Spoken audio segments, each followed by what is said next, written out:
forecasters just put a number on the map over southern Wisconsin that you almost never see in June. The significant tornado parameter, the one value that blends everything a violent tornado needs, is forecast to reach 8, 9, even 10, readings that belong to the worst spring outbreaks on record, not to summer. And it is not for one day, it is 2 days back to back, with a brand new system already circled for the weekend behind them. What is loading over America is not a storm, it is a pattern that reloads, which is exactly why the last 2 weeks of June are going to be unlike anything most of us are ready for. So why is the sky acting like peak spring this late, and how long until it breaks? If you want the truth behind this stretch, hit like and subscribe to the Sky Lab, because we are tracking this regime every day until it lets go. Drop a comment and tell me where you're watching from, and whether the sky has turned on your town yet. Now, let's get into it. Let's get Part 1. Here we go. Right now, most of the country is making the same quiet mistake, and it is the kind of mistake that gets people hurt. They are looking at the sky over the next few days and thinking about a storm. One storm. A bad afternoon, maybe a rough evening, a line of thunder that rolls through, knocks out the power for an hour, and then it is over and everyone moves on. That is the story most people have already told themselves about this week, and it is wrong. It is not a little bit wrong. It is wrong in a way that matters, because what is actually setting up over the middle of the United States right now is not a storm at all. It is a pattern, and a pattern does not hit once and leave. A pattern reloads. That is the whole reason we're here today, and it is the one idea I need you to carry with you through the rest of this video. The atmosphere over the centre of the country has locked itself into a configuration that does not fire a single time and then relax. It fires, it resets, and it fires again, over the same cities, over the same farmland, over the same exhausted stretch of interstate, day after day. The Storm Prediction Centre has now drawn an enhanced risk of severe weather that is a level 3 out of 5, not for 1 day but for 2 days back to back, and then it keeps going. There is a severe threat waiting in the northeast on Friday, and there is already, right now, a brand new storm system circled on the map for Saturday across the southern plains. The forecasters are not looking at a Wednesday, they are looking at a siege. I called this video what I called it for a reason. The last 2 weeks of June are going to be unlike anything most of America is ready for, and the thumbnail says it as plainly as I can say it. Here we go. Because that is what this is. This is not the event. This is the opening of the event. This is the first crack of something that is going to keep cracking, and if you only prepare for today, you are going to be standing in the open when tomorrow arrives. Let me tell you who is in the way, because this is not abstract. We are talking about Chicago. We are talking about Milwaukee. We are talking about Des Moines, Madison, Detroit, the Quad Cities, Kansas City, and almost all of Wisconsin. We are talking about tens of millions of people who live inside the corridor where this thing is going to keep going off. These are not small towns in the empty parts of the map. These are some of the most heavily populated stretches of the Midwest, and the same machine in the sky is going to take aim at them more than once. And here is the part that makes my skin crawl a little, because it is the part nobody is talking about. This is happening in the middle of June. Think about what that means for a second. In April, in May, people are watching the sky. They know it is tornado season. They have the weather app open, they are checking the radar, they jump when the phone buzzes. But by the second week of June, something shifts in all of us. The mental channel changes. We stop thinking about tornadoes and we start thinking about summer, about the heat, about the lake, about the long evenings. Our guard drops, and the atmosphere does not care what month our guard drops in. A violent setup that arrives after everyone has mentally clocked out of severe weather season is, in some ways, more dangerous than the same setup in April, precisely because fewer people are ready for it. Now I want to plant something in your mind, and I am going to leave it there for a while before I come back to it. While all of this violence is loading up over the middle of the country, the eastern third of the United States is about to bake. We are talking about the first serious heat wave of the summer, record flirting temperatures, heat advisories from the coast inland. And I need you to notice something strange about that. The storms and the heat sound like two completely different stories. They are not. They are the same story. They are two faces of the exact same thing happening in the sky, and when I show you why, the whole pattern is going to click into place. But not yet. Hold on to that. So what does it actually mean when I say the sky is locked into a pattern? It means the normal rules have been suspended. Normally weather moves. A system comes, it does its thing, it slides off to the east, and the next day is different. That is the version of weather we're all used to. But every so often, the big rivers of air high above our heads stop behaving like a river and start behaving like a wall.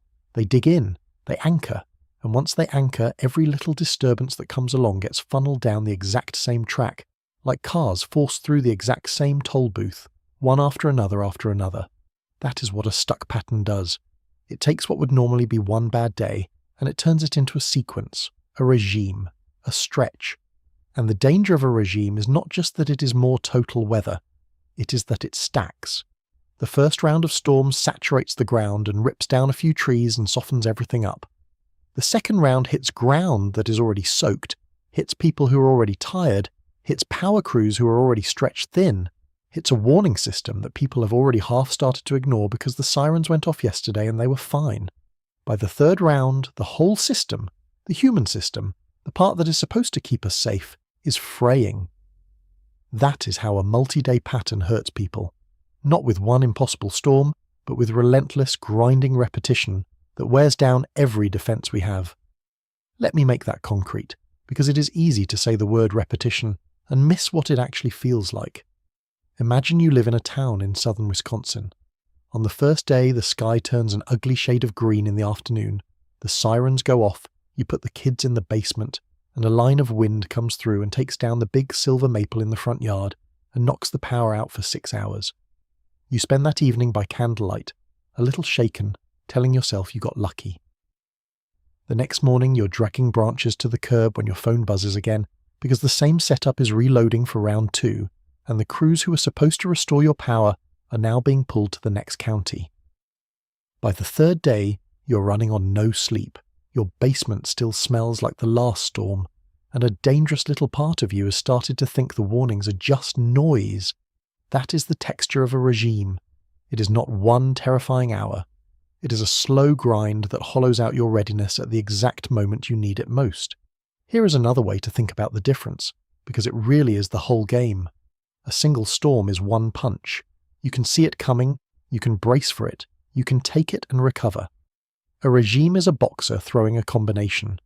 The first punch is not meant to end the fight.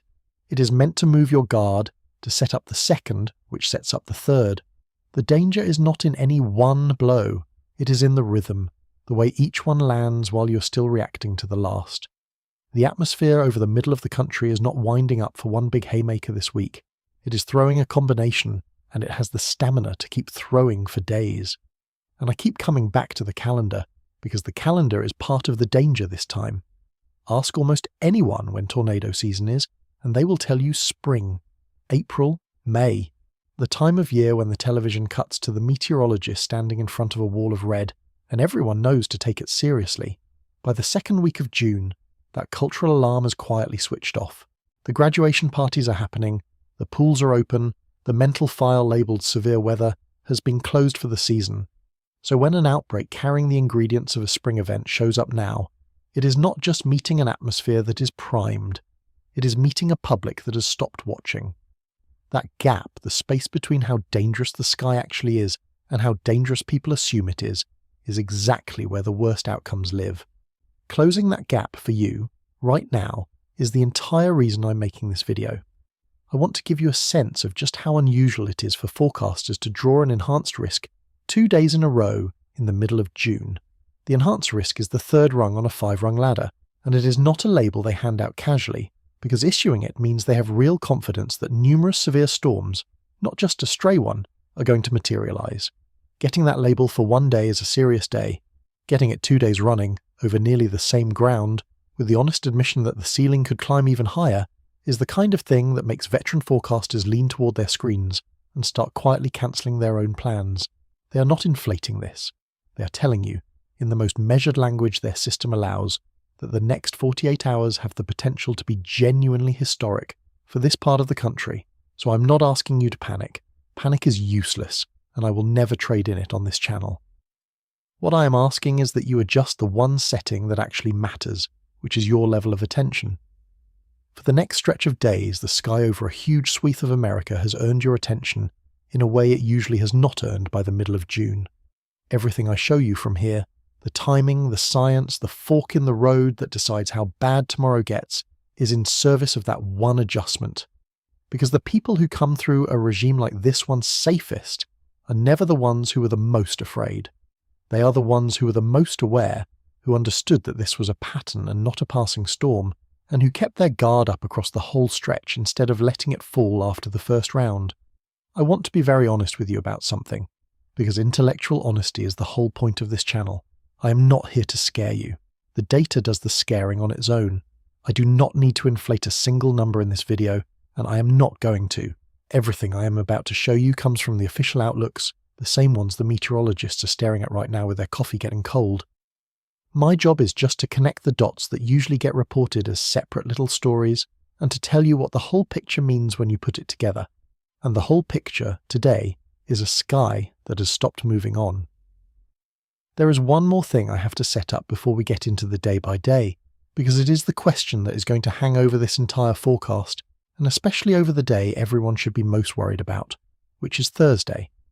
When the worst of this fires, the atmosphere is going to have to make a choice, and it is a strange, almost cruel little choice, because it comes down to a detail so small that even the forecasters cannot fully call it yet, and yet the outcome changes everything. The sky is going to decide whether to throw one enormous wall of wind across the region, or whether to break into a swarm of individual rotating tornado-producing monsters. Same fuel, same day, two completely different nightmares, and which one we get depends on something almost too subtle to see. I'm going to walk you all the way through that fork in the road later, because it is the single most important uncertainty in this whole forecast. But first, we need to talk about today, because today has already started, and today is not waiting for anyone. The first round is firing as we speak, and even though I think tomorrow has the higher ceiling, today is absolutely capable of producing a strong tornado and winds that can level a tree line in seconds. So let me show you exactly where, exactly when, and exactly what to watch for hour by hour, because the machine is already running. Part 2. Wednesday's Bullseye. Let me draw you the target that is painted on the map today, because once you see the shape of it, you will understand why forecasters circled this particular stretch of the country. The enhanced risk, that level 3 out of 5, runs in a long band from eastern Minnesota down to the southwest toward Kansas City. Inside that band sits Chicago. Inside that band sits Milwaukee. Inside that band sits nearly all of Wisconsin. And wrapped around that core, like rings around a bullseye, are the slight and marginal risks that stretch all the way out to the immediate east coast on one side and all the way back toward Lubbock and Amarillo in the Texas Panhandle on the other. Detroit, you are in this too. This is not a narrow little threat. This is a threat with a continental footprint, and it has a hot, dangerous center. Every hazard is on the table today, and I mean everyone. We're talking about hail larger than 2 inches across, which is bigger than a golf ball, the kind of hail that does not just dent a car but punches through a windshield. We're talking about damaging straight-line winds with gusts over 75 miles per hour, strong enough to take down healthy trees and snap power poles. And we're talking about tornadoes, including the possibility of strong tornadoes, the kind that do not just scatter patio furniture but tear roofs off of houses. All three of those threats are live today, in the same places, at the same time. So what is driving it? The engine today is a very strong river of air down low in the atmosphere, what meteorologists call a low-level jet, and it is ripping up out of the southwest. Now here is something a little counterintuitive. The actual parent low-pressure system, the big spinning center of this whole setup, is way, way up north, all the way into Saskatchewan and Manitoba up in Canada. You might look at that and think, well, if the boss of this system is up in Canada, why is the danger down here in Wisconsin and Iowa? And the answer is that localized ribbon of fast-moving air down low. That low-level jet is acting like a fire hose of warm, moist, unstable air, pointing it straight at the corridor, feeding the storms and critically adding the kind of spin near the ground that turns an ordinary thunderstorm into a tornado producer. It is the difference between a chimney that just smokes and a chimney that starts to rotate.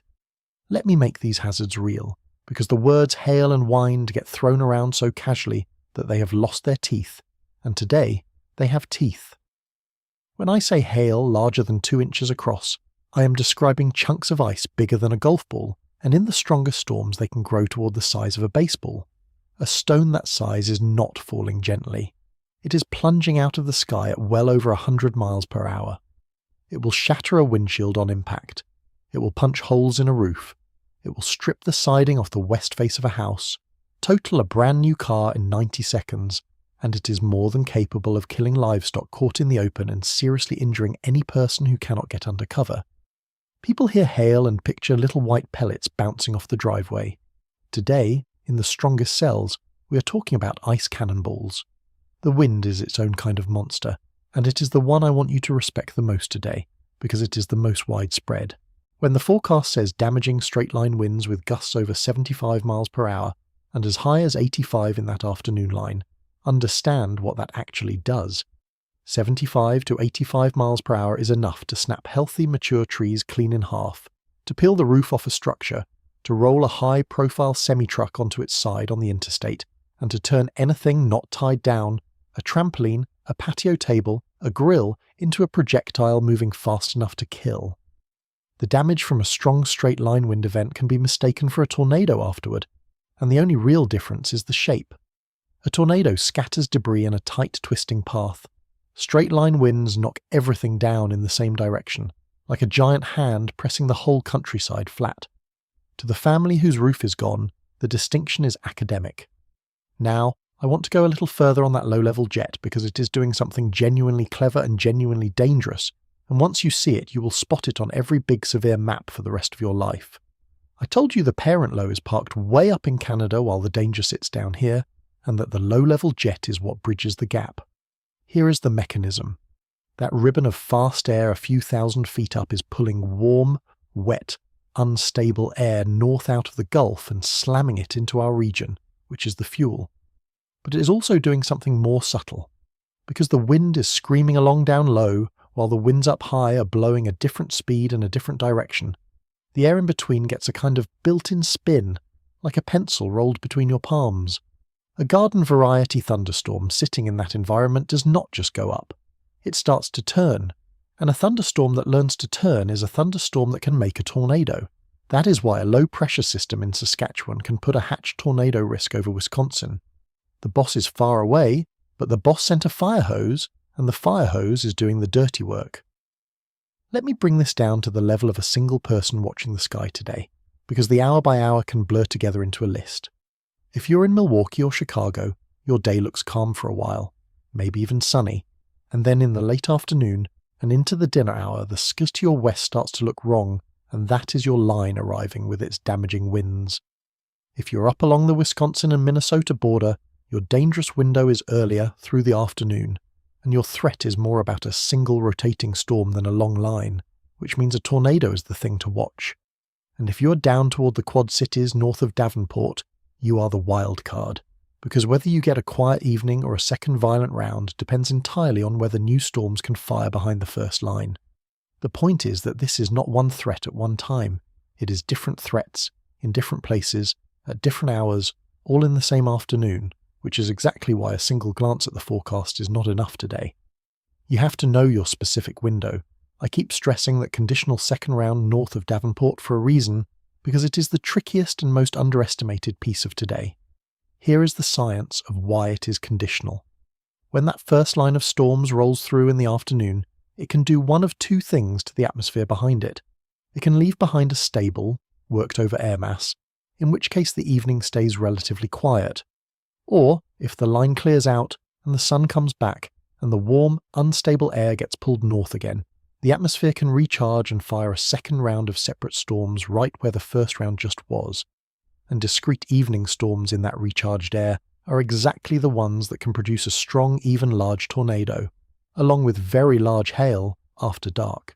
So the people north of Davenport and Quincy may look up at a clearing evening sky and decide the day is finished, when in truth they may be sitting in the most uncertain and potentially most dangerous window of all. Conditional does not mean unlikely. It means watch it like a hawk. And let me say a quick word to anyone who might get caught away from shelter today, because it happens to all of us. If you are driving when a severe storm bears down, the worst place to be is in your vehicle, and the single worst choice within that is to park under an overpass, which actually funnels and speeds up the wind like a wind tunnel and has gotten people killed. Get to a sturdy building if you possibly can. If you're caught outside with no structure anywhere, the last resort guidance is to get as low as you can in the lowest spot you can find, away from trees and away from your car, and cover your head and neck. These are measures of last resort, and the entire purpose of watching a forecast like this one is to make sure you never need them, to be somewhere safe before the storm arrives instead of scrambling once it is already on top of you. And every bit of that, I want to remind you, is just the first day. It is one round on a belt that does not stop. Today proves the atmosphere is loaded and willing. Tomorrow is when the loading gets turned up to a level we almost never see this time of year. There are two zones I want you watching today, because the threat is not uniform. The first is right along the Wisconsin and Minnesota border this afternoon. Up there, the southwesterly flow is at its strongest, and any storm that can stay on its own, that can stay a discrete supercell instead of merging into a messy line, is going to be capable of producing a strong tornado. That is the higher confidence tornado zone, and it is the one I'm watching most closely as the afternoon wears on. The second zone is trickier, more conditional, and it sits down across Iowa, Illinois, and southern Wisconsin. Whether that second zone lights up depends almost entirely on what an earlier line of storms does, and that is a genuine question mark even now. Let me walk you through the day, hour by hour, the way I would walk a friend through it. By the middle of the morning, we already have a couple of hailstorms going up over Wisconsin and the upper peninsula of Michigan. Those are the appetizer. The real action begins with initiation over Iowa, and that initiation is expected to congeal into a line of thunderstorms by the early afternoon. Once that line forms, somewhere in the window of noon to 1 in the afternoon, the damaging wind threat across southern Wisconsin and northern Illinois starts climbing fast. We could be looking at straight-line winds as high as 85 miles per hour out of that line. Let me put that number in perspective for you. 85 miles per hour is a Category 1 hurricane. It is just that, instead of building over days out at sea and giving you a week of warning, it slams down out of a thunderstorm in a matter of minutes with almost no notice at all. Then we get to the part of the afternoon that worries me the most, and that is roughly 2 to 3 in the afternoon. That is when we expect supercell initiation in the area near Minneapolis, down south of Duluth, over toward Eau Claire. Any supercell up there that stays discrete, that stays on its own, and does not get swallowed by the line, is going to carry an elevated threat of a tornado. And given how strong that southwesterly flow is up there, that tornado could be a strong one. So if you live in that part of the world, the window of about 1 in the afternoon until 5 in the evening is your time to have every guard up. The storms do not stop there. By around 5 to 6 in the evening, this activity pushes through the Chicago area, heading toward Grand Rapids, riding right out over Lake Michigan. And here is where people make a mistake. They watch the main line go by around dinner time and they think, okay, that was it, we made it. I do not think that is it, because by 6 to 7 in the evening we are likely to still have discrete supercells going, plus another cluster firing up near Warsaw. And then there is this conditional second round I mentioned, down to the north of Davenport, north of Quincy. If those storms get going after the first line has passed, they could produce a strong and even large tornado, along with large to very large hail and damaging winds, right through the early evening hours. So this is an all-day and into the night situation, not a one and done. I need to explain one piece of forecaster language to you, because you are going to hear it and it matters. The Storm Prediction Center has outlined what they call a 10% hatched significant tornado area. Now, 10% might sound low to you. It is not. That number is the probability of a tornado within about 25 miles of any given point, and when it comes to tornadoes, 10% with a hatch on it is a serious, attention-demanding number. The hatch is the important part. The hatch means that the tornadoes that do form are more likely to be significant ones, meaning an enhanced Fujita scale 2 or stronger. That is the category where tornadoes start killing people and erasing buildings.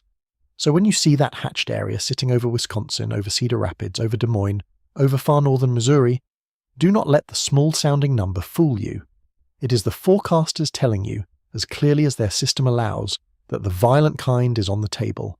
And remember the thread I keep coming back to, because today fits into it. Everything I just described, the line, the supercells, the hail, the 85 mile per hour winds, all of that is just Wednesday. It is just the first round. By itself, it would be a serious, severe weather day worth taking seriously. But it is not by itself. It is the leading edge of a pattern that is going to keep doing this. And to understand why it keeps doing this, why it reloads instead of moving on, we have to go up, way up to the rivers of air steering this entire thing, because that is where the real story lives, and it is where today stops being a storm and starts being a regime. Part 3. The sky got stuck. To understand why this week reloads instead of moving on, you have to leave the ground and go up to where the weather is actually steered. 5, 6, 7 miles above your head, there is a river of wind that circles the entire planet. We call it the jet stream, and on a normal week that river behaves exactly like a river is supposed to behave. It flows. It carries weather systems along with it, west to east, the way a current carries a leaf downstream. A storm forms, the jet picks it up, drags it across the country, and dumps it out into the Atlantic, and the next day brings something new. That constant motion, that flow, is the reason most bad weather is a one-day affair. The river never stops moving, so the weather never stops moving either, but every so often the river stops acting like a river and starts acting like a wall. The flow buckles. Instead of running in a relatively straight line from west to east, it carves out these enormous lazy loops, giant ridges that bulge north and giant troughs that plunge south. And here is the key thing that happens when those loops get big enough. They stop moving, they lock in place. The whole pattern, the whole continent worth of weather, just digs in and refuses to budge. Meteorologists have a few names for this depending on the exact shape, but the simplest way to say it is that the sky gets stuck. And once the sky gets stuck, you no longer have a single storm passing through. You have a fixed piece of machinery, and every disturbance that comes along gets fed through that same machine, down the same track, over the same towns, one after another after another.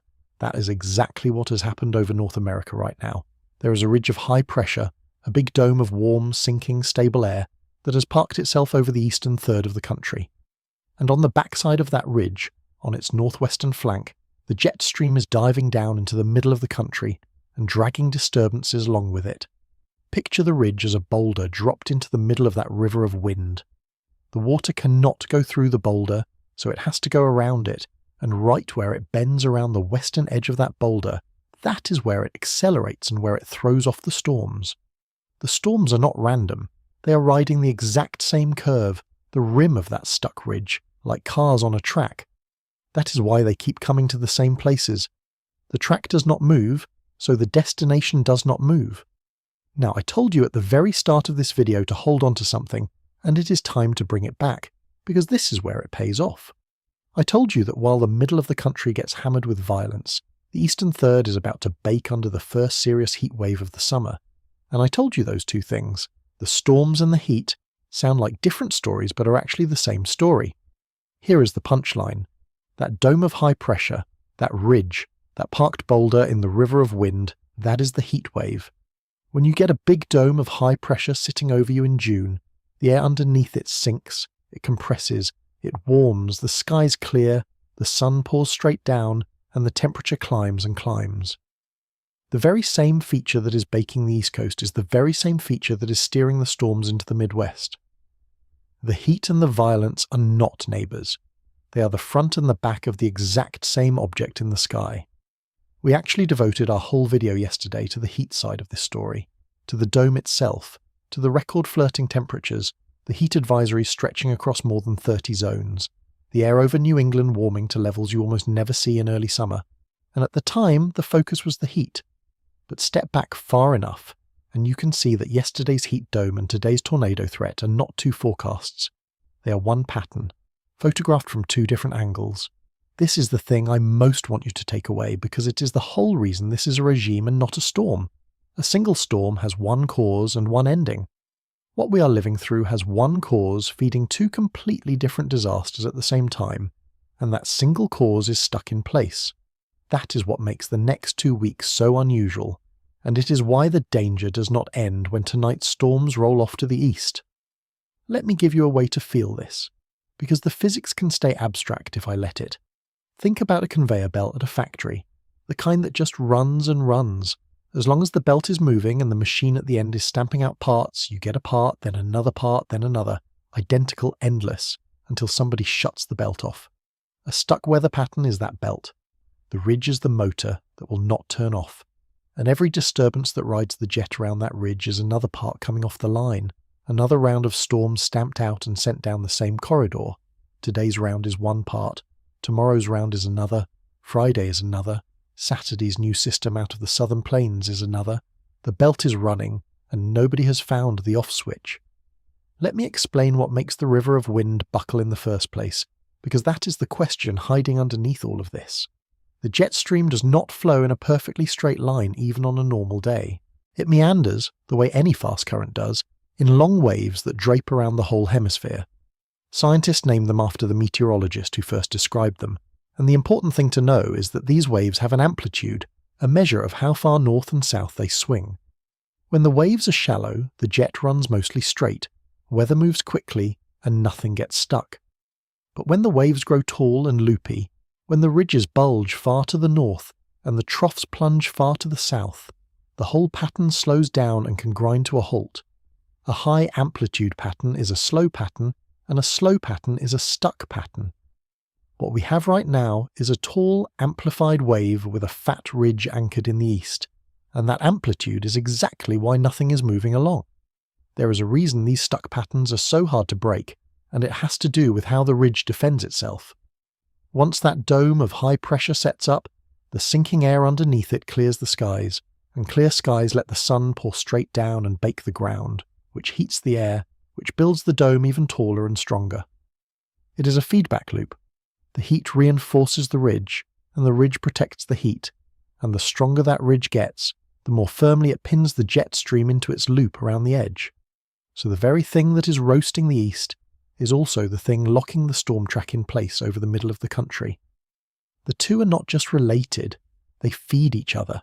That is why I keep saying this is one pattern wearing two faces, and it is why neither face is going to fade until something powerful enough comes along to flatten the whole wave back down.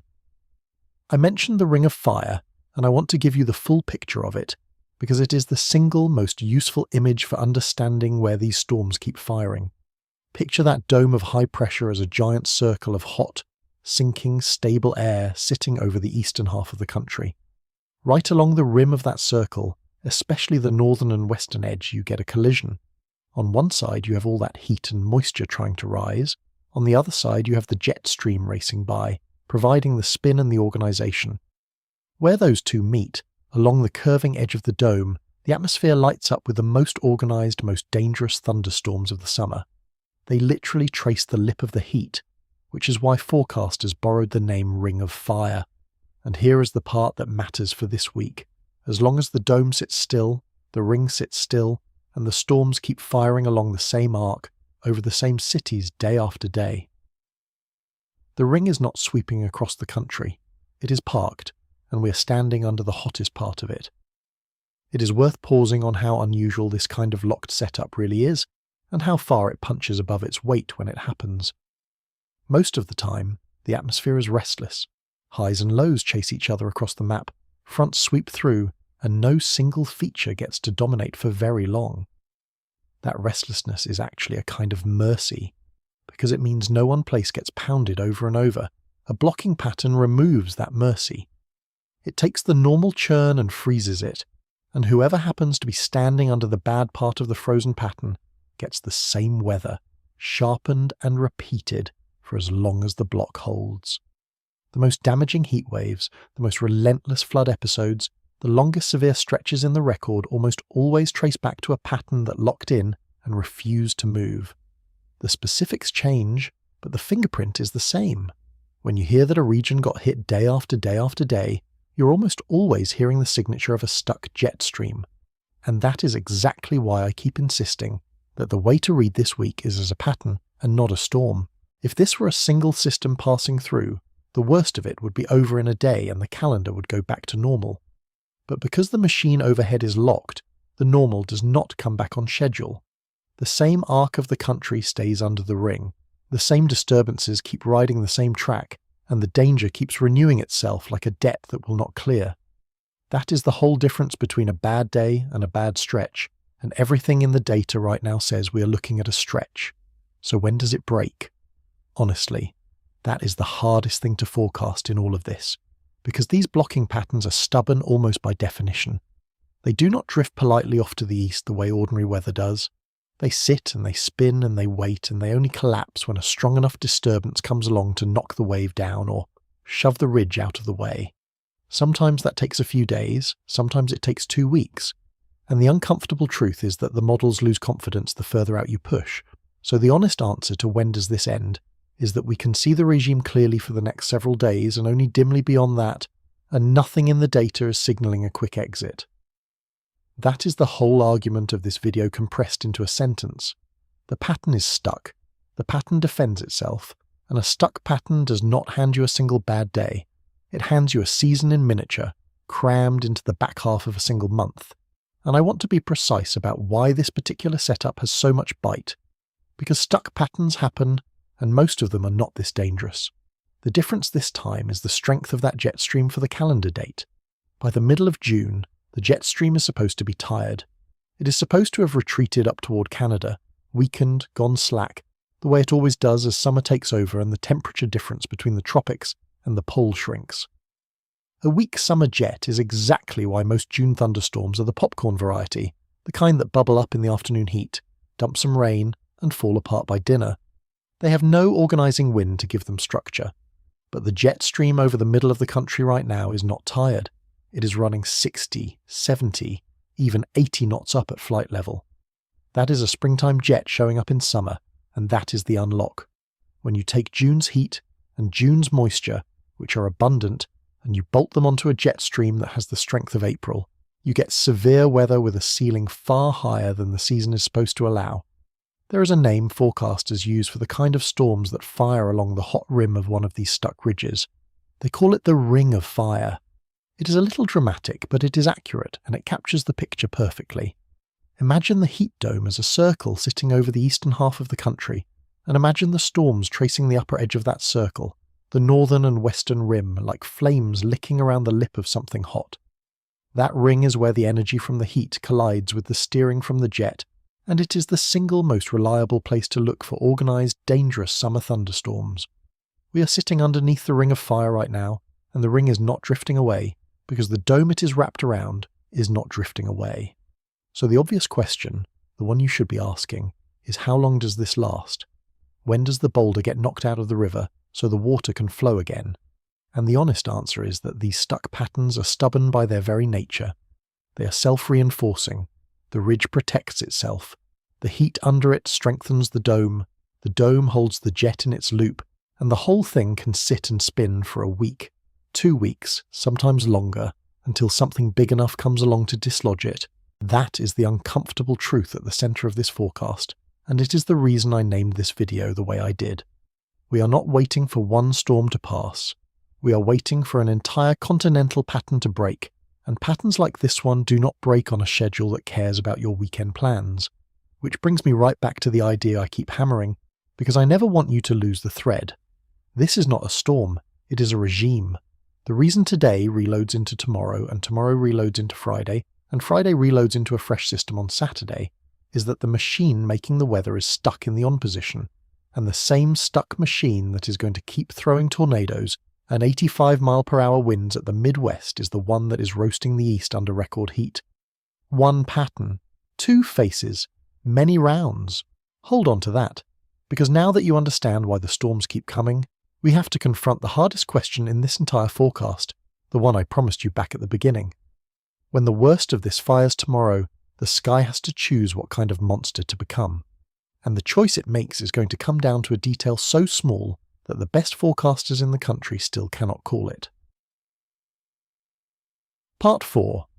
Derecho or Tornado. Outbreak. Here is the fork in the road, and I want you to really sit with how strange it is. Tomorrow, the atmosphere over Iowa and Wisconsin and Illinois is going to be loaded with an almost obscene amount of energy. That much is locked in. What is not locked in is what shape that energy takes when it finally releases.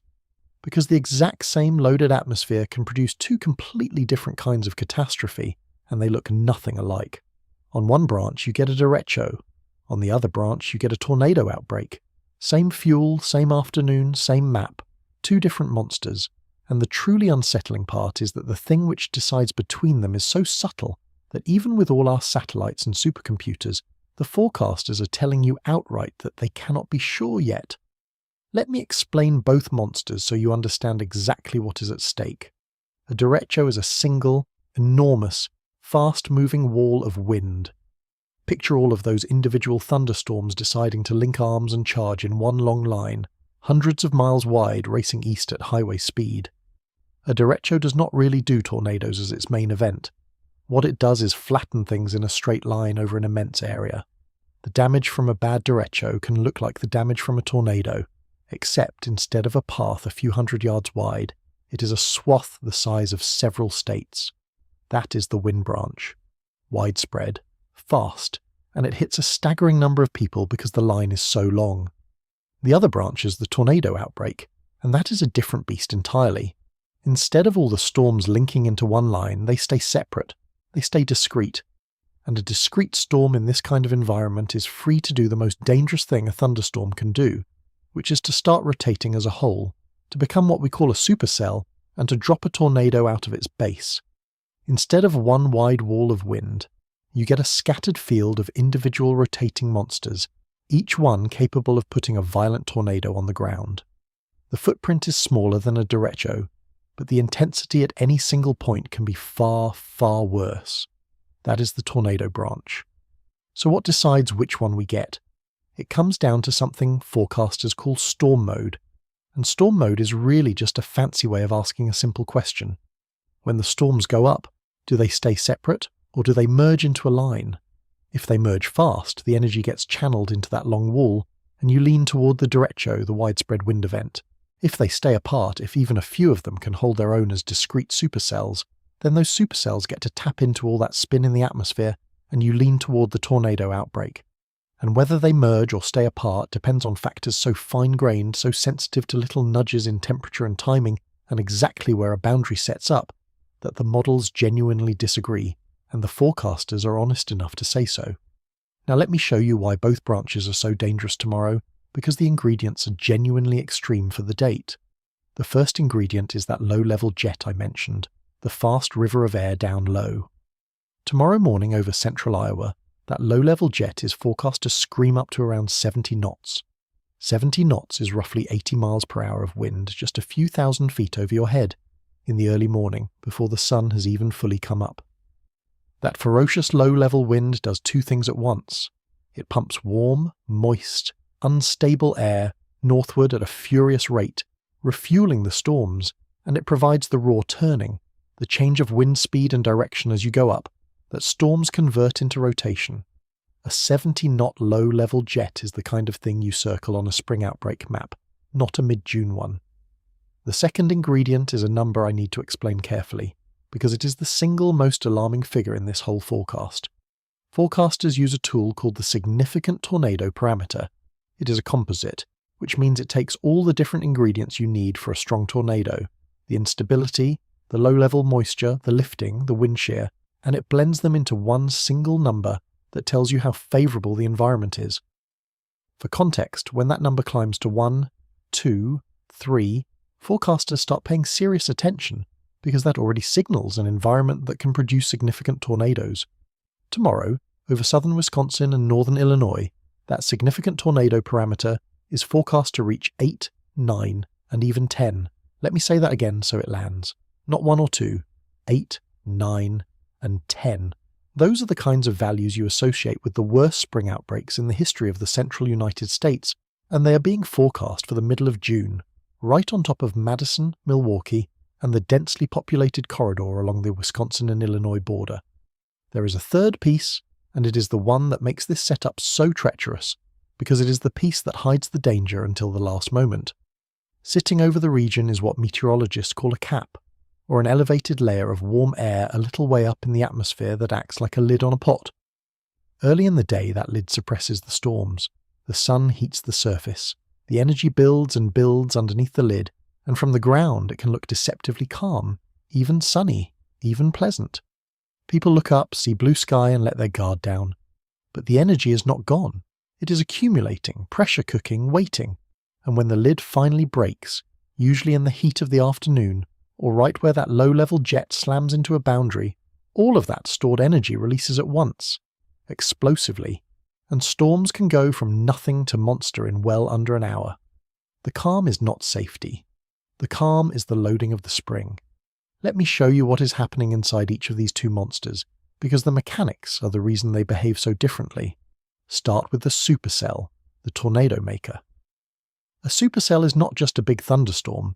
It is a thunderstorm that has organized its own rotation, a slowly turning updraft a few miles wide that meteorologists call a mesocyclone. Picture a spinning column of rising air, like an invisible top standing on its point, sucking in warm air at the bottom and venting it out the top. That rotation is what protects the storm, lets it live for hours, and lets it concentrate all of its violence into a single point near the ground, which is where a tornado drops out. A supercell is, in a sense, the most efficient machine the atmosphere knows how to build, and the environment over the corridor tomorrow is nearly perfect for building them if the storms can just stay separate long enough to organize. Now the derecho, the wind machine, works on the opposite principle. Instead of organizing into separate spinning towers, the storms collapse into one long surging line. As rain falls and cools the air inside the line, that cold air crashes downward and then races outward along the ground like water sloshing out of a tipped bucket, and the forward edge of the line bows out into a curve that forecasters actually call a bow, because of the way it looks on radar. That bowing line can sprint east at 50, 60, even 70 miles per hour, and the leading edge becomes a continuous blast of damaging wind that can stretch for hundreds of miles. A true derecho is defined by leaving a swath of wind damage many hundreds of miles long. It is not a series of separate hits. It is one enormous travelling wall, and it can hammer a dozen states between sunrise and midnight. So why can the experts not just tell us which one we're going to get? Because the choice between them turns on the smallest, most sensitive details in the forecast. Whether the first storms stay discrete or merge into a line depends on things like exactly where a subtle boundary sets up, how fast the cap erodes, how the early storms interfere with each other, and precisely when that 70-knot low-level jet peaks relative to the heating of the day. These are factors that can shift with a 50-mile error or a 1-hour timing change, and the computer models genuinely disagree on them right now. Some runs paint a violent, widespread wind line. Others break the activity into discrete supercells with a higher tornado threat. The forecasters are not hedging because they are timid. They are being honest about a system that is balanced on a razor, where the same loaded atmosphere is one small nudge away from two very different catastrophes. Let me put you on the ground inside each version, because that is what actually matters to you. In the derecho version, your afternoon or evening goes like this. The sky to your west turns into a low, dark, menacing shelf of clouds stretching as far as you can see in both directions. There is an eerie roar that builds, and then it hits all at once, a sustained screaming wind that can last 15 or 20 minutes, throwing everything not bolted down and snapping the tree line, and then it moves on to do the exact same thing to the next town down the line. In the tornado version it is different and in some ways worse.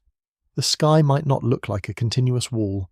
Instead, you get individual towering storms, and under one of them a rotating wall of cloud lowers, and a funnel reaches down, and for the few minutes it is over your specific neighbourhood. It is the most violent thing the atmosphere can produce on land. One is a wide, travelling siege. The other is a narrow, concentrated execution. Tomorrow has the ingredients for either, and the corridor most at risk includes some of the most populated ground in the Midwest.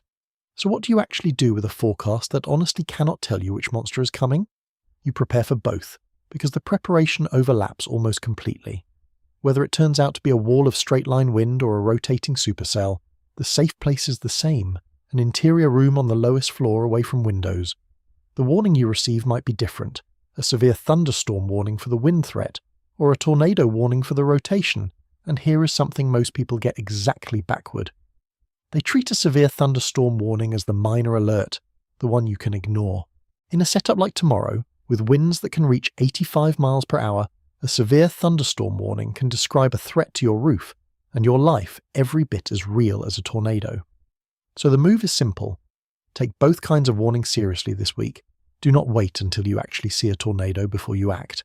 And let the forecasters sort out the storm mode while you just get to safety, the instant any warning is issued for your location. Which monster is coming is not your problem to solve. Your only job is to be in the right room when it arrives, and there is something almost humbling in that uncertainty when you sit with it. We have satellites watching the atmosphere every minute, supercomputers solving the equations of motion millions of times over, the most sophisticated forecasting machinery in human history. And it can tell us with real confidence that tomorrow is loaded and dangerous over a specific corridor. What it cannot quite pin down is the last detail of how the storms will organise, because the atmosphere is sensitive enough that a nudge too small to measure can tip the entire day one way or the other. That is not a failure of the science. It is a reminder of what kind of thing we're dealing with, a system so intricate that even near-perfect knowledge leaves a margin of genuine surprise.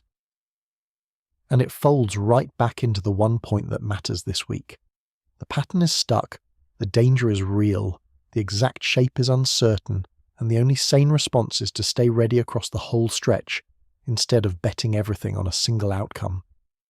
I keep coming back to the same anchor though, because it would be easy to get lost in the question of which monster shows up and forget the bigger truth.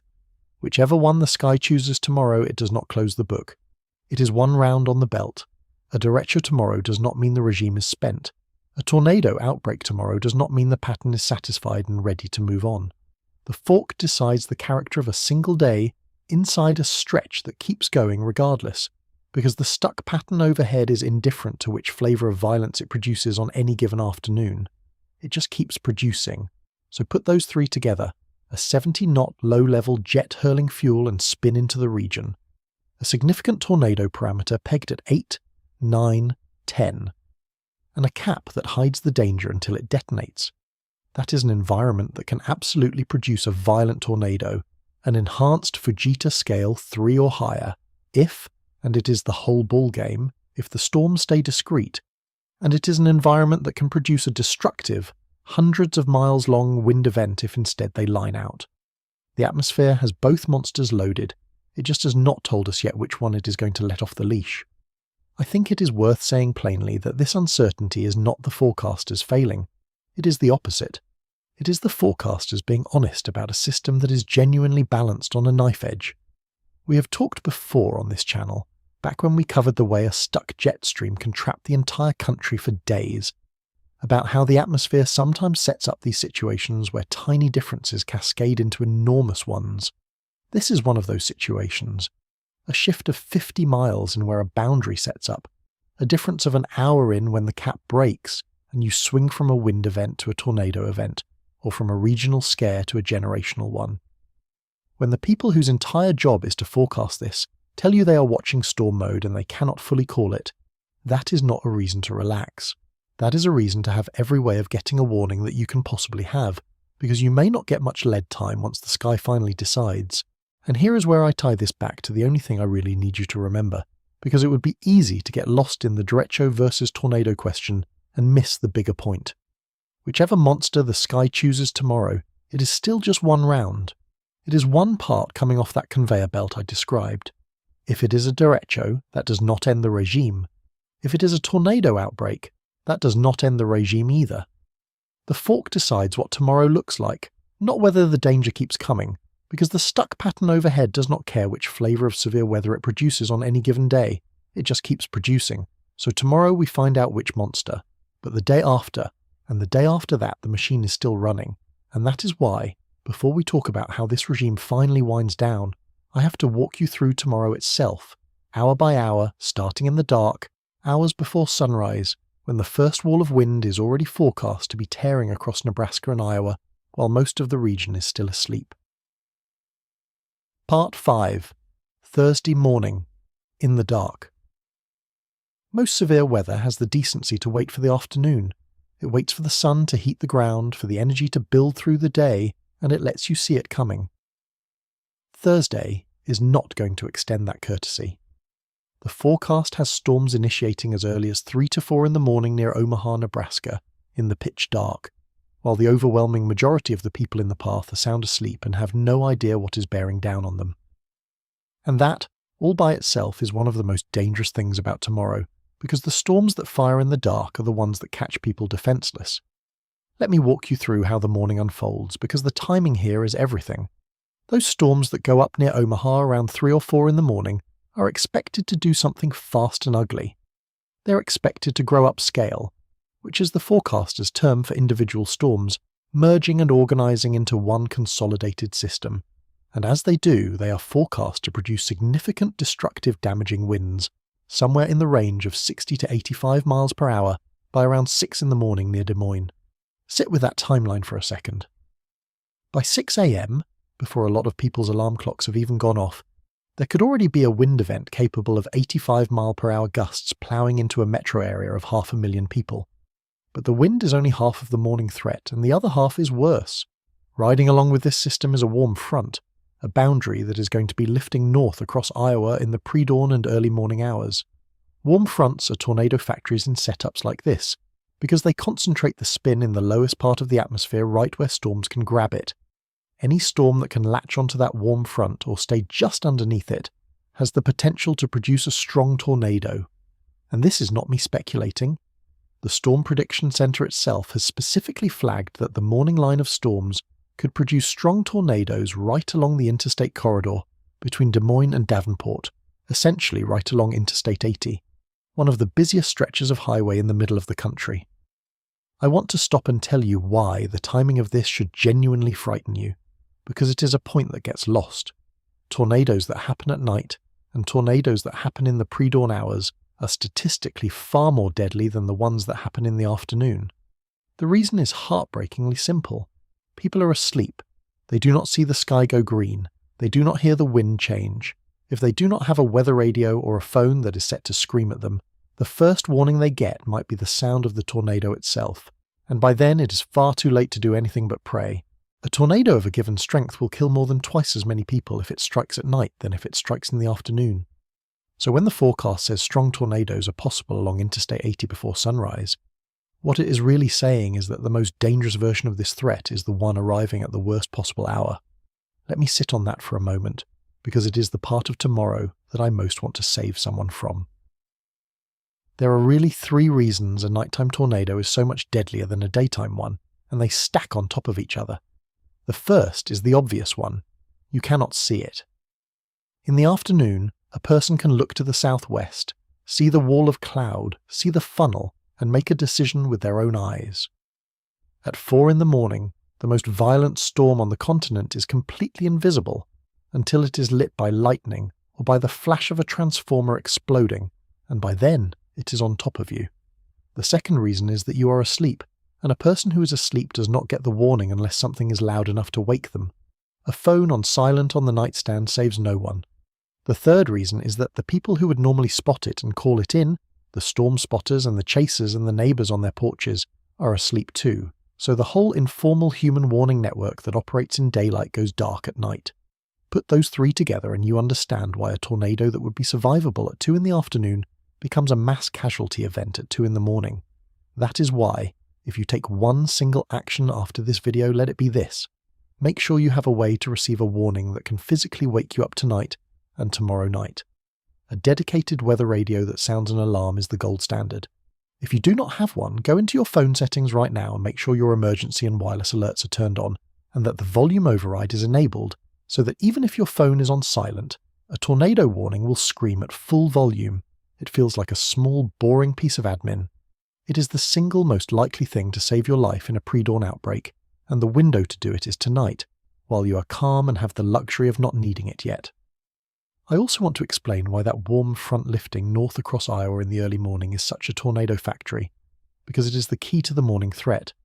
A warm front is the boundary between cooler air to the north and warmer air to the south, and along that boundary the winds are forced to change direction sharply over a very short vertical distance. That sharp change in the lowest layer of the atmosphere is precisely the ingredient that gets concentrated into a tornado when a storm rolls over it. So a storm that is merely strung out in the open warm air can cross that warm front and suddenly find everything it needs to start spinning hard near the ground. Forecasters watch warm fronts the way a fire marshal watches a frayed wire, because they know that is where the ignition is most likely to happen. And tomorrow that wire is draped right across central and eastern Iowa during the darkest hours.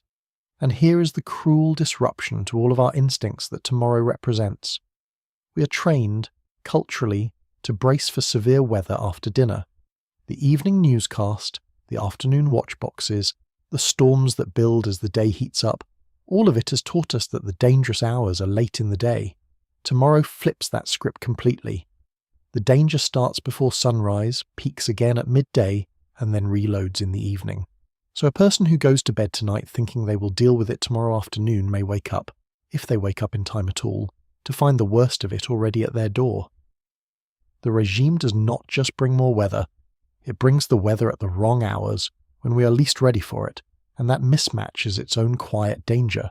Let me put you inside a single household to make tomorrow morning concrete, because a timeline on a map stays abstract until it is your own bedroom. Picture a family asleep in the Des Moines suburbs at 5:30 in the morning. Outside, in the dark, a line of storms they never saw on any evening newscast is bearing down at highway speed, carrying winds that could touch 80 miles per hour. If their phone is face down and silenced on the dresser, the first thing they know about it is the window flexing and the roar arriving. If, on the other hand, they took 2 minutes the night before to turn on the emergency alerts with the volume override, the phone screams, they get a few precious minutes and they move the kids into the interior bathroom before it hits. That is the entire difference, and it is decided the night before by whether someone took a setup like this one seriously enough to prepare. Same storm. 2 completely different mornings. Now stretch that out across the whole day, because tomorrow is not one alarm and then back to bed.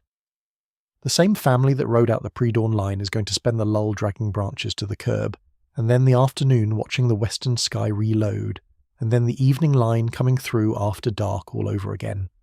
One of the forecasters covering this openly said they may be live for 12 hours straight. Think about what that asks of an ordinary person just trying to keep their family safe. It asks them to stay ready, on and off, for an entire waking day, through the false calm and the second wind and the kind of tiredness that settles into your bones. That is the part of a regime that no single radar image can show you, the sheer endurance it demands, and it is exactly why I keep telling you to pace yourself and reset between rounds instead of spending all your vigilance on the first one. And every hour of that grinding day traces back to the same thing we have been circling since the start.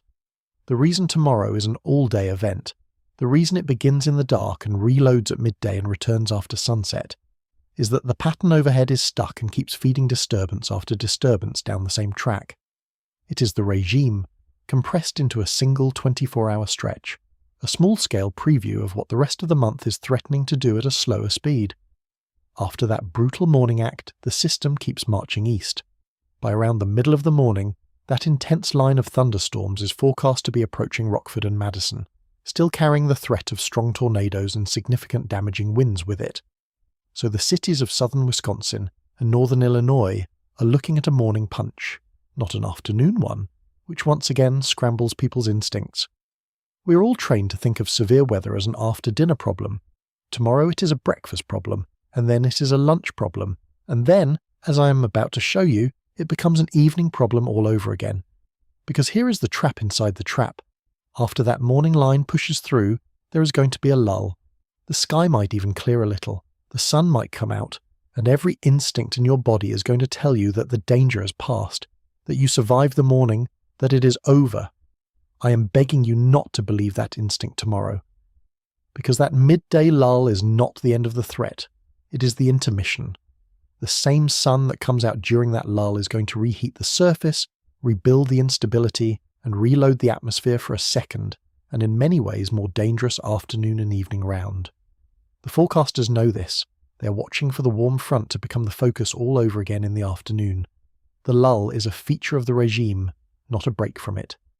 This is the thing about a stuck pattern that I keep circling back to, because tomorrow is going to demonstrate it in miniature, all in a single day. Even within Thursday the weather reloads. Morning round, lull, afternoon round, evening round. It is the same conveyor belt logic playing out over 12 hours instead of 12 days. One of the forecasters covering this openly said they might be live for 12 plus hours straight tomorrow, and that tells you everything. This is not an event you watch and then it is done. This is an event you live inside of from before sunrise until after dark. So as we go into the afternoon, the focus shifts to the single most dangerous piece of real estate in this entire forecast. The corridor where that significant tornado parameter spikes to 8, 9, and 10, where 2 separate rounds of storms are going to overlap on the same exhausted cities, and where, if the atmosphere chooses the tornado branch of that fork I described, we could be looking at the kind of afternoon that people remember for the rest of their lives. That corridor runs right through some of the most populated land in the Midwest, and that is exactly where we are going next. Part 6. The Corridor. If you drew a line connecting Madison, Milwaukee, and Chicago, and you fattened that line out to include the whole stretch along the Wisconsin and Illinois border, you would have drawn the bullseye for the worst that Thursday can offer. This is the corridor where the significant tornado parameter spikes into the 8s, 9s, and 10s. This is where the forecasters think the highest tornado threat is most likely to live.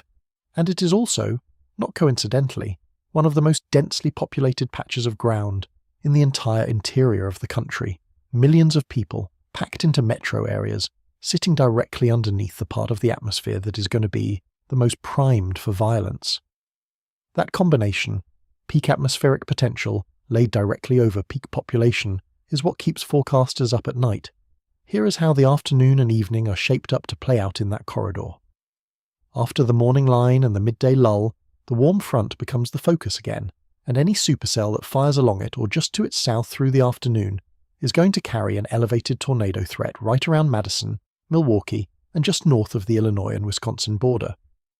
Then, as we push toward the evening rush hour, the storms start to become more widespread, organizing into a large line that stretches all the way from Oklahoma City back up through Davenport and into Wisconsin. So picture the timeline for someone living in southern Wisconsin. They get the morning round before work, they get the afternoon supercell threat, and then they get the evening line on top of it. That is not one encounter with severe weather. That is 2, maybe 3, in a single day on the same ground. I keep using this word cumulative, and I want to slow down and explain why it is the most important word in this whole forecast. We are all trained to think about severe weather as a single discrete event. The storm comes, the storm goes, you assess the damage, you clean up. But a regime does not work that way, and the corridor tomorrow is the perfect example. When the second round of storms arrives in the evening, it is not arriving on fresh ground. It is arriving on ground that the morning round already soaked, already littered with downed limbs, already softened up. It is arriving on a population that has already spent the day on edge, that is tired, that has already taken shelter once and maybe convinced itself that lightning does not strike twice. It is arriving on a power grid that may already be wounded from the morning, on emergency crews who are already stretched, on a warning system that people have already started to tune out. 2 moderate rounds stacked on the same exhausted place can do more total harm than 1 big round on fresh ground. That is the math of a regime, and it is the math almost nobody runs in their head. Now let me make the tornado threat real, because I never want to throw around a phrase like strong tornado as if it were just a weather term.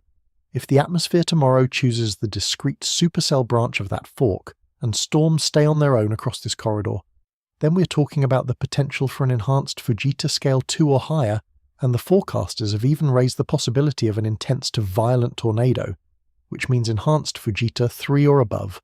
Let me translate that out of the scale and into the world. An enhanced Fujita 2 tornado will tear the roof off a well-built house and turn the second story into open air. An enhanced Fujita 3 will level most of that house and leave only the innermost rooms, which is exactly why your safe place is an interior room on the lowest floor. An enhanced Fujita 4 or 5 is the kind that wipes the foundation clean. When the experts say a violent tornado is on the table over a corridor that includes Madison and Milwaukee and the suburbs of Chicago, they are describing the kind of event that rewrites a community's history. I am not saying it will happen.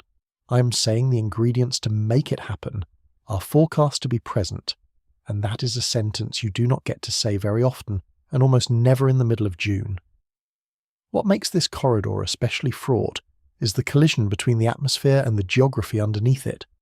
A violent tornado that touches down in the open grassland of the Western Plains is a terrifying thing, but it may not hit a single building. The same tornado dropping along the Wisconsin and Illinois border or into the western suburbs of Chicago is moving across some of the most densely settled land between the coasts. There are subdivisions, apartment complexes, schools, highways packed with commuters, and very few people who have a true storm cellar the way folks in Tornado Alley often do. The vulnerability is not just about how strong the storm is, it is about how many lives and how much built-up infrastructure sit directly in the path, and tomorrow the strongest part of the atmosphere is forecast to set up right over the part of the map with the most people in it. I want to dig further into this idea of cumulative damage, because it is the piece of a multi-day regime that almost everyone underestimates, including the people making decisions. When emergency managers and utilities and hospitals plan for severe weather, they typically plan for an event, a bad day. They stage crews, they pre-position resources, they brace for the hit, and then they recover. What they are far less prepared for is the hit, followed by another hit before recovery is finished, followed by a third. The first round of storms tomorrow morning is going to draw down resources, knock out power, block roads with debris, and send crews into the field. When the afternoon and evening rounds arrive, those crews are already deployed, those resources are already committed, and the system is recovering from the morning even as it absorbs the evening. Each successive round lands on a region with less slack in it than the round before. That is how a stretch of merely serious days can add up to something far worse than any single one of them would have been, and it is the reason I refuse to let anyone treat tomorrow as a one and done. There is also a human version of that same exhaustion, and it might be the most dangerous part of all. Every time the sirens go off and a family takes shelter and then emerges to find their house still standing, a little bit of their urgency drains away. It is human nature. By the third or fourth warning in 2 days, a tired, rattled person starts to rationalize. They tell themselves the last few were nothing, that the forecasters are crying wolf, that they will just keep an eye on it from the window this time. And that is precisely the storm that gets them, because in a regime the warnings are not crying wolf. The wolf is real every single time, it just does not bite every single house. Warning fatigue is a known killer, and a multi-day pattern is practically engineered to produce it. The antidote is to decide right now, before you are tired, that you will treat every warning across this entire stretch as if it is the one that matters, because for somebody in your county it will be. The threat does not even respect the lake. As the storms push east through the evening, they're expected to ride right out over Lake Michigan toward Grand Rapids and Kalamazoo, and then keep going, pushing significant damaging winds into Michigan, Indiana, across Illinois, and back down into southern Missouri and even Oklahoma before the whole thing finally starts to fizzle in the overnight hours. So this is not a Wisconsin problem or an Illinois problem. By the time Thursday is over, the same system will have raked across a huge chunk of the eastern half of the country, handing off the threat from one state to the next like a baton, which is, once again, exactly what a stuck organized pattern does. It does not dissipate, it propagates. And I want to gently say something about the human side of this, because the data can make us forget that we are talking about people's worst days. When I describe a corridor getting hit twice, when I describe pre-dawn tornadoes and evening lines and warning fatigue, I am describing a genuinely exhausting and frightening 24 hours for millions of families. The right response to that is not panic, and it is not doom. It is preparation, which I am going to lay out for you clearly before the end of this video. But preparation only works if you understand the shape of the threat, and the shape of this threat is repetition. It is the same places, more than once, over and over, because the machine overhead is stuck. Which brings me to the next layer of this, and it is a layer that almost nobody is talking about, because it is quieter and slower than tornadoes and screaming winds, but it might end up doing just as much damage. While we have all been staring at the wind and the rotation, the ground underneath this entire corridor has a problem of its own, a problem that was already there before the first storm of this regime ever fired. The rivers are already swollen, the ground is already saturated, and a pattern that keeps dumping rain on the same place, day after day, is a pattern that turns full ground into flooded ground, and flooded ground into a second disaster running quietly underneath the first one. Part 7. The ground is already full. Before a single one of these storms fired, there were already 26 flood warnings running on rivers across Missouri and Kansas. The Missouri River, the Platte, the Neosho, the Solomon, and a spot called Salt Creek near Barnard that is actually approaching its flood of record, meaning some of the highest water ever measured there. This is the part of the story that does not make a dramatic thumbnail, but it is the part that can quietly ruin the most lives, because it was a problem before the regime even started, and the regime is about to make it so much worse. Here is the simple physics of why already wet ground is so dangerous. When rain falls on dry soil, the ground drinks it up like a sponge, and a lot of that water never becomes a flood at all. But when rain falls on ground that is already saturated, the sponge is full. There is nowhere for the water to go but sideways and downhill, fast, into the creeks and the streets and the low spots. The same 2 inches of rain that would be a non-event on dry ground becomes a flash flood on saturated ground. And the Weather Prediction Centre has already drawn a slight risk of excessive rainfall, a level 2 out of 4, across the upper and middle Mississippi Valley and the Great Lakes for both days of this event, precisely because they know the storms are going to keep wringing out heavy rain over ground that simply cannot take any more. And I want to say a hard thing about flooding, because it is the hazard people consistently underestimate the most. More people die in flash floods than in tornadoes in a typical year in this country, and the overwhelming majority of those deaths happen in vehicles. It is almost always the same story. A driver comes to a stretch of road with water across it in the dark, decides it looks shallow enough, and drives in. It takes less water than almost anyone believes to float a car, and once a car is floating, it goes wherever the water wants it to go. So if this regime produces the flash flooding the rain risk suggests, the rule is the oldest one in the book, and it is the one that saves lives. Turn around, do not drown. A flooded road at night during a multi-day rain event is not a puzzle to solve in your vehicle. It is a wall, and you treat it like one. What makes the flood threat compound so badly with everything else this week is the layering. The same storms that carry the wind and the tornadoes are the storms dropping the rain, and they are dropping it on rivers that were already in flood before the regime began. So you can end up in a situation where a family takes shelter from a tornado warning, comes out safe, and then finds the creek behind the house has jumped its banks from the same storm. 2 hazards from one cloud on top of ground that was already failing. That is what a stuck, wet pattern does, and it is why the rivers of Missouri and Kansas deserve as much of your attention this week as the sky does. I will mention one more thing here, and I am going to be careful to label it honestly as an open question rather than a conclusion. In the background of all of this, the big climate pattern out in the Pacific that we call the El Niño Southern Oscillation is slowly warming, creeping up through neutral and leaning toward El Niño. Some people will want to pin this stuck, amplified pattern on that shift.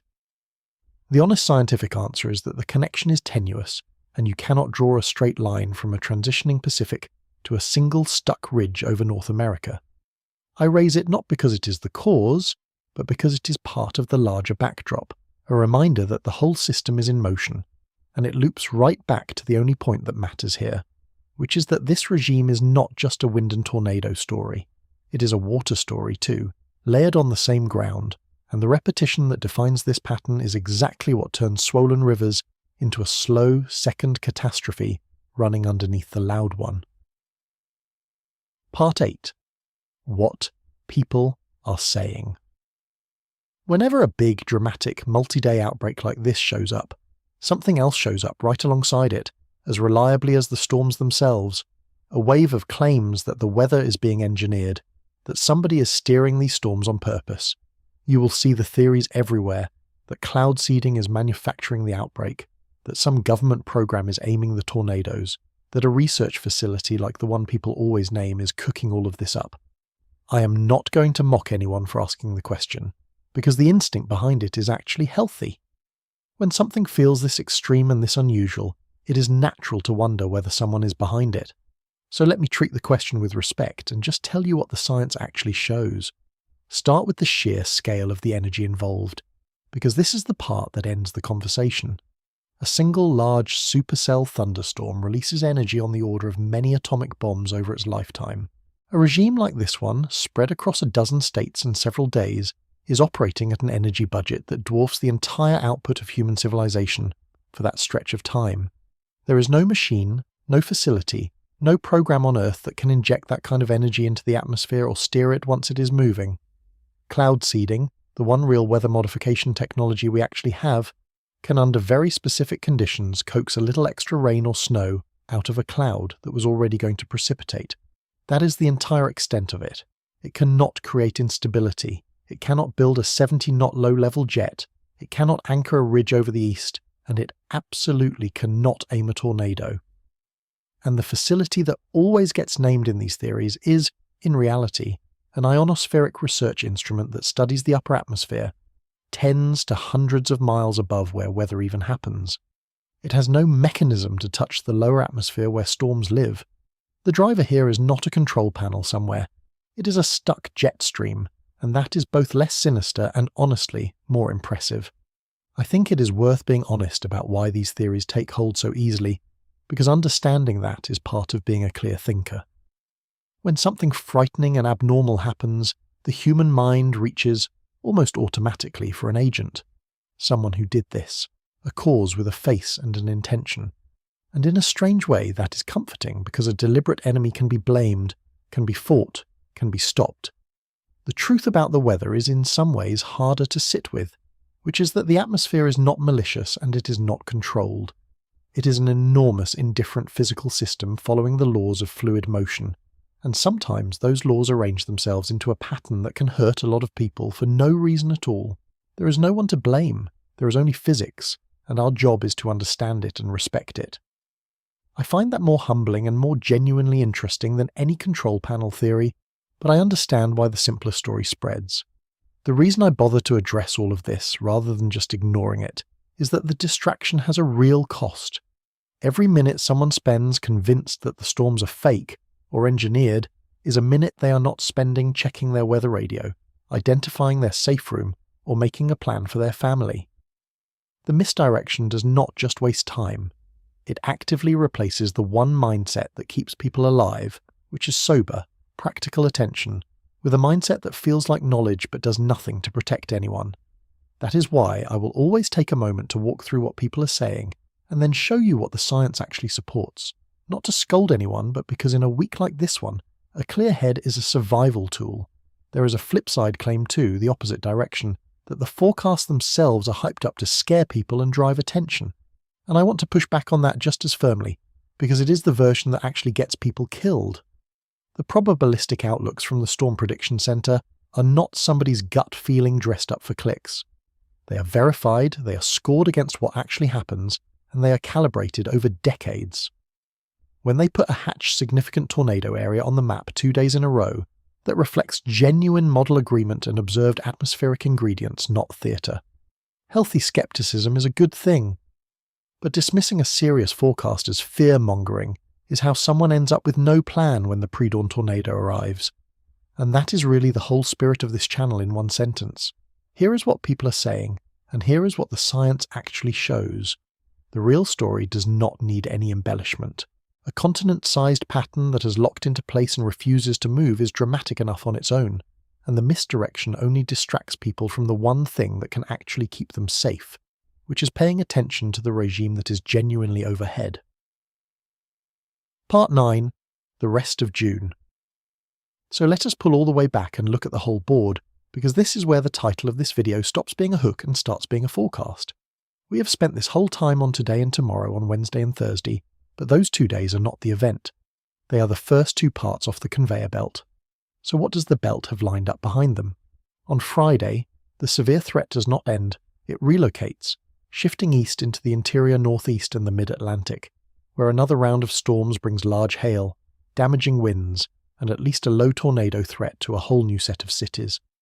And then on Saturday, before Friday's storms have even cleared, the Storm Prediction Center has already, right now, outlined a severe risk for a completely new and separate storm system back over Kansas, Missouri, Oklahoma, and Arkansas. A brand new threat from a brand new system before the current one is even finished. And it does not stop there either. The pattern looks like it stays active well into next week. That is 4, 5, 6 days of severe weather threats lined up like dominoes. And the only reason I cannot tell you exactly what the following week looks like is that the models cannot see that far with confidence yet. Not because the pattern shows any sign of relaxing. This is the promise in the title made concrete. The last 2 weeks of June are going to be unlike anything most of America is ready for. Not because of one historic storm, but because the atmosphere has stopped moving on, and a sky that has stopped moving on just keeps handing the same regions threat after threat after threat. I want to connect this to something we talked about earlier this spring, because it is a thread worth pulling. A while back on this channel, we made the case that the 2026 severe weather season had reorganized itself, that the action had shifted away from the traditional core of Tornado Alley in the southern plains and pushed north and east into new territory. Look at where this regime is concentrated: the upper Midwest, the Great Lakes, Wisconsin, Illinois, Iowa, Michigan. This is not the Oklahoma and Kansas and Texas footprint that generations of Americans were taught to think of as tornado country. This is a more northern, more eastern battleground, and this event fits that reorganization almost perfectly. Whether that is a one-season fluke or the early signature of something more lasting is a question we genuinely cannot answer yet, but this regime is another data point on the side of the map that says the old rules about where and when are loosening. And I want to make sure the people who are not in the corridor do not tune out here, because this matters for you too. If you live in the Northeast, your day is Friday, when this same pattern swings the threat into the interior mid-Atlantic with hail and damaging winds and at least a low tornado risk. If you live in the Southern Plains, in Kansas or Missouri or Oklahoma or Arkansas, your day is Saturday, when a brand new system takes its turn. And if you live somewhere that is not in any of these zones this week, then take this as the cheapest lesson you will ever get, a dress rehearsal you get to watch instead of live through. Because a stuck pattern can set up over your part of the country just as easily, and the single most valuable thing you can do is learn to recognize the difference between a storm and a regime before one parks over your own roof. The skill of asking, is this one bad day, or is this the start of a stretch, is a skill that travels. The forward look is really the whole reason the title of this video is what it is. It would be easy, and frankly a little comforting, to cover today and tomorrow and leave it there, to treat this as a 2-day problem with a weekend on the other side. But the honest reading of the data does not allow that. Friday's threatened, Saturday's already circled, and the pattern shows every sign of staying amplified into the following week, with the models only losing sight of it because they cannot see that far, not because they see it ending. So when I say the last 2 weeks of June are going to be unlike anything most of America is ready for, I am not reaching for drama. I am describing a sky that has stopped behaving like June and started behaving like the worst of spring and refusing to change back on any schedule we can yet see. Now, I need to do the most important thing in this entire video, which is to turn all of this from something that frightens you into something that protects you. Because the entire reason I walk through these forecasts in this much detail is not to make you anxious. It is to make you ready, and ready is the opposite of scared. So here is what being ready actually looks like for a multi-day regime like this one. First, make sure you have more than one way to receive a warning, and make sure at least one of them can wake you up, because we already established that the most dangerous storms tomorrow are firing in the pre-dawn dark. A weather radio, or the emergency alerts on your phone turned all the way on, is the single most important thing you can do tonight. Second, know where your safe place is before you need it.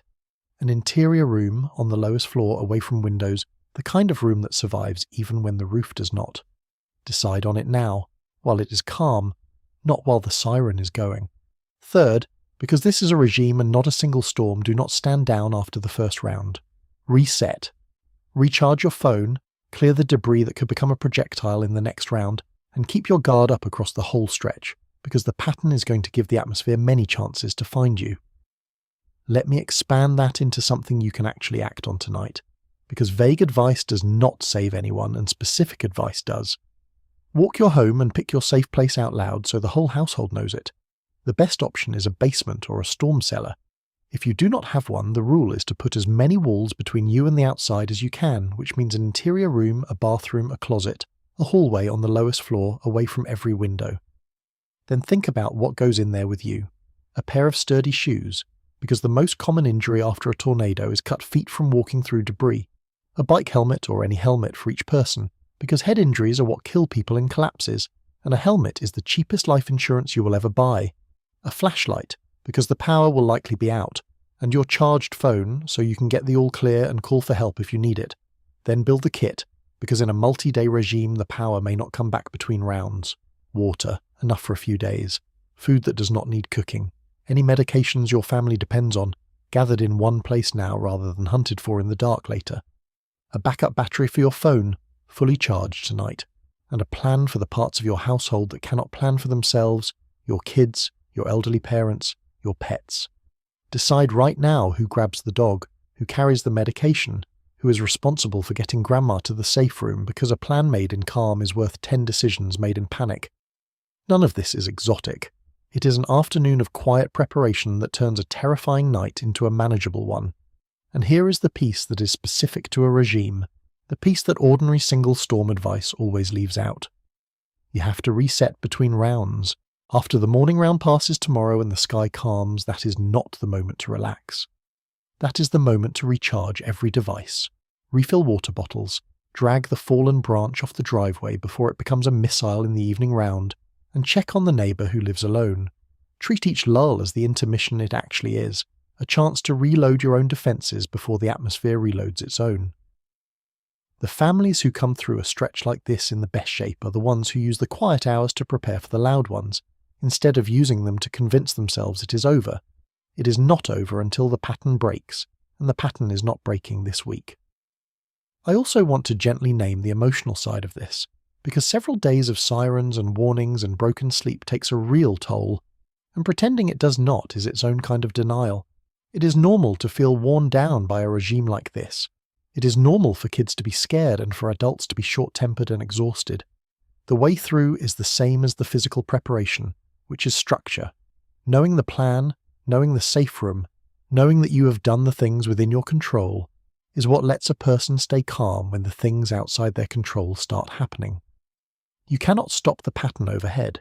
You can absolutely decide how ready you are to meet it, and that readiness is the difference between fear and resolve, and that really is the core of what I've been trying to say from the first second of this video.